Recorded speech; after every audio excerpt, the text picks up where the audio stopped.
To be completely honest, if you're here watching this video, you probably have seen some of my NFL videos. I shoot every week for the Bears, and today we're talking about 2 tips that I have for people who are just starting to shoot football. First tip is to have a telephoto lens.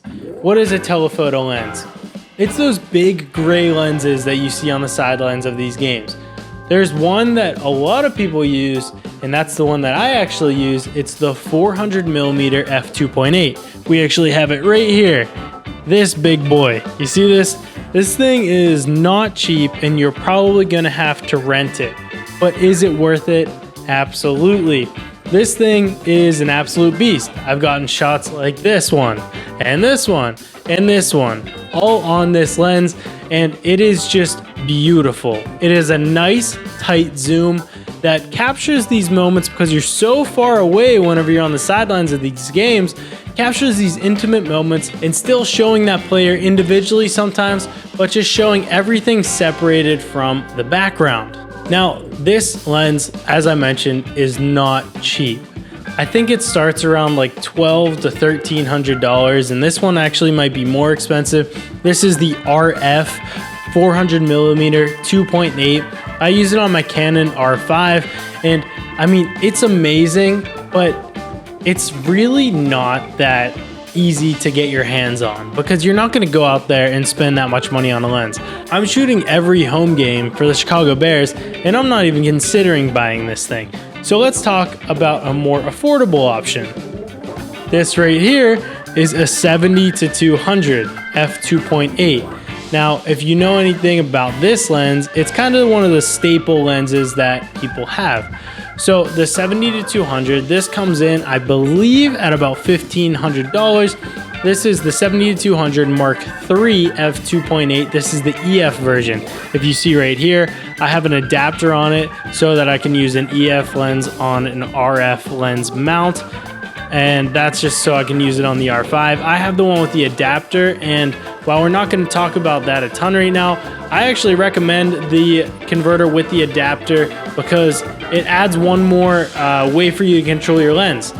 Because they sell one without the adapter, one with the adapter, and then one with an ND filter. I think that this middle of the road one is your best thing. I hook up my ISO to this, and it is absolutely money because the ISO being able to be changed there, I have a spot to change my ISO, spot change aperture, shutter speed, and then actually autofocus mode. If you have a lens like this goes to 200mm. Now, obviously that's half of what the 400mm is, so you're not gonna get the same thing. But something that you can get that is actually much more affordable is get this and then get the 2x converter. If you were shooting on the R5, you would then get this lens, you would put it on a 2x converter and then put it on this converter. And I actually really like that combo. People say you'll lose some sharpness, which you probably will, but will you actually notice it? Probably not that much. You'll still be close enough to these players whenever you're shooting that it'll still look good, and it's an affordable way to do it. If you don't want to cough up the $1,500 for this thing, there's an F4 version, which is much cheaper. Off the top of my head, I don't know how much it is, but I'll put it right here. This is a lot more affordable version. They also have a 100 to 400, which is a variable aperture. There's also, I believe, a 100 to 600 Sigma lens. But at the end of the day, I'm saying just get a telephoto lens. It's going to help you a ton get up in the action and not have it affect you with how far away you are at all times during the football games. Now going into tip number 2, and this kind of goes alongside it. If you're carrying around a 400mm, you probably need something else as well. Because think about it. If there's a celebration and they run up to you and you're on a 400mm, you can't get that shot. You have zero chance. So my second tip is have a second camera on your hip. For me, it's just my old camera. It's not as nice as my R5, but it gets the job done. I have the Canon EOS R with a 24 to 70 on my hip ready to go because whenever they get closer to the end zone, I like having that wide lens that I can use. If they run right up to me, I can get those intimate moments. If there's a celebration right in front of me, I can get those intimate moments.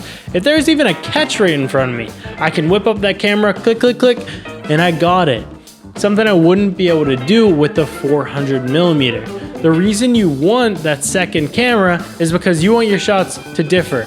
You don't want every shot to look the same, and you also want to have the ability to shoot whatever comes your way. A lot of the times these games are moving very fast. You don't have time to go back and swap lenses. You don't have time to really do anything but shoot. So whenever you're shooting football, get a telephoto lens and get a second camera. I know the second camera is probably not that viable right away, but I mean, that's why it's the second tip. I think that getting a telephoto lens is much better at the beginning than getting a second body. These are my 2 tips, and you can kind of adopt them as you move up. But if you're also experienced in shooting football for the first time, do these, and it'll help you a lot on your first game. Have a great time shooting, and keep having fun. If you're new here, subscribe to me. I'm trying to get to 1,000 subscribers by the end of the year. That's all I ask. Have a great day. Goodbye.